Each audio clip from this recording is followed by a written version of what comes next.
नमस्कार मित्रों। फंस गया भारत बेचारा।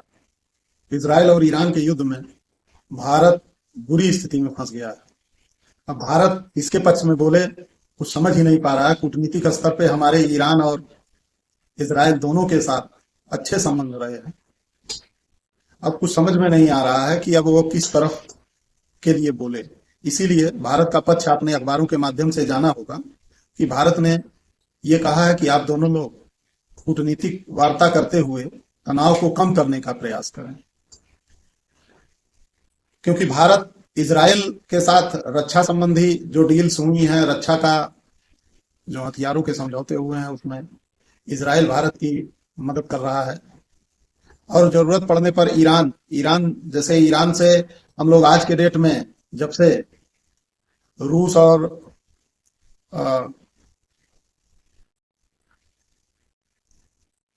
यूक्रेन का जो युद्ध हुआ है, उसके बाद से रूस के यहाँ से हम ज्यादा से ज्यादा मात्रा में तेल का आयात कर रहे हैं। नहीं तो तेल के आयात में ईरान पर हम बहुत ज्यादा हद तक निर्भर होते थे।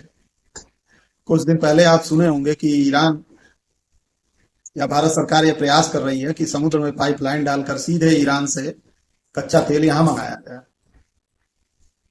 तो कुल मिलाकर भारत के लिए बड़ी दुविधा की स्थिति बन गई है। और साथ ही साथ खाड़ी देशों में जो हमारे करोड़ों भारतीय रह रहे हैं, उनके भी सुरक्षा चिंता को ध्यान में रखना पड़ेगा।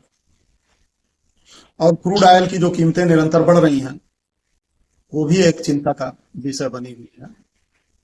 वास्तव में हमको यह महसूस करना चाहिए कि अब वो समय आ गया है कि थाली में जैसे बैगन होता था, जिधर ढाल होता था उधर लुढ़क जाता था, तो थाली में बैगन वाली स्थिति जो होती है, उससे थोड़ा हटना पड़ेगा, स्पष्टवादिता की ओर चलना पड़ेगा।